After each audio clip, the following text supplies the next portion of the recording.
A single person living in Germany in 2026 typically spends somewhere between 1,800 and 2,500 euros a month, all in. That number swings wildly depending on which city you pick. Munich can run you 50% more than Leipzig for the exact same lifestyle. My name is Vincent, and in this video, I'm breaking down exactly what things actually cost in Germany right now. Rent, groceries, transport, utilities, and healthcare with real 2026 numbers, city by city, so you know precisely what to budget before you move. Let's get into it.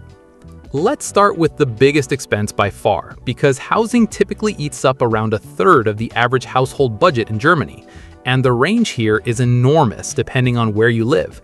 Munich is the most expensive city in the country, no contest. A one-bedroom apartment in the city center runs anywhere from 1,200 to 1,800 euros a month. Frankfurt and Stuttgart come in a bit more manageable, typically 1,100 to 1,400 euros for something comparable. Berlin used to be the affordable option for expats, but that gap has closed fast. You're now looking at around 1,000 to 1,400 euros for a central one-bedroom, similar territory to Frankfurt. Hamburg sits somewhere in between Berlin and the truly expensive cities. Now here's the good news. If you're willing to live outside the city center, or if you pick a different city entirely, the numbers change dramatically. Leipzig and Dresden are consistently the cheapest major cities in Germany. Rent in Leipzig runs nearly 40% below Stuttgart for a similar-sized city. A one-bedroom outside the ring in Berlin can drop to 900 to 1,000 euros, and in Munich, moving out of the center can bring you down to around 1,000 to 1,200 euros. One thing that catches almost every newcomer off guard, the rent you see listed is usually the cold rent or Kaltmiete, the base rent before utilities. You'll need to add what's called Nebenkosten on top, which covers heating, water, and waste disposal, typically adding another 250 to 350 euros a month, depending on the size of your apartment and how energy efficient the building is. Compared to housing, food in Germany is genuinely reasonable. A single person spends roughly 200 to 350 euros a month on groceries, and if you shop at discount supermarkets like Aldi or Lidl, which are everywhere and perfectly normal to shop at, not just a budget stigma like in some countries, you can keep that on the lower end without much effort. A weekly grocery basket for one person typically runs 50 to 70 euros. Eating out is where things get more interesting. An inexpensive meal at a casual restaurant runs around 13 to 15 euros, though that doner kebab that used to be the classic 350 student staple now runs closer to 8 euros. It's become a genuine talking point among locals about how much fast, casual food has climbed in price recently. A proper dinner for two at a mid-range restaurant will run you somewhere around 100 euros. Germany's public transit system is excellent, and it shows in the pricing. A one-way local ticket costs around 3.20 euros, and a monthly public transit pass typically runs around 90 euros depending on the city and zone coverage.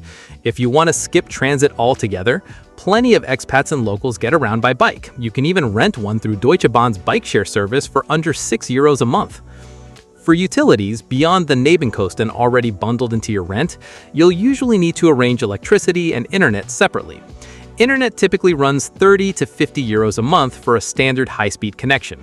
For an average 85 square meter apartment, total utilities, electricity, heating, water, and garbage land around 300 euros a month. Health insurance is mandatory for everyone living in Germany, no exceptions, and it's a real line item in your budget. Realistically, budget around 500 euros a month if you're on private insurance, though statutory insurance is often calculated as a percentage of your income if you're employed. This is not optional and not something to skip on cheap coverage, since inadequate insurance can actually cause problems with your residency permit down the line, regardless of which visa category you're on. Beyond that, there are a few small but very German fixed costs worth knowing about. There's a public broadcasting fee, the Rundfunkbeitrag, which runs about $18.50 a month and applies to every household, regardless of whether you actually watch German TV. And if you're renting, expect a deposit, the Kaution, of up to 3 months cold rent up front, plus registration and translation fees for your paperwork, which typically add another 100 to 300 euros when you first arrive. So let's add all this up into something useful. For a single person living comfortably in a major German city in 2026, you're realistically looking at somewhere between 1,800 and 2,500 euros total, rent included. If you're in Munich specifically, push that toward the higher end, potentially even higher if you want central living. If you're in Leipzig, Dresden, or a similar affordable city, you can comfortably live well under 2,000 euros, sometimes closer to 1,500 if you're being deliberate about costs. For a couple, expect somewhere around 3,200 to 3,600 euros a month combined. And for a family of four, budget between 4,000 and 5,500 monthly, with rent again doing most of the heavy lifting on that number.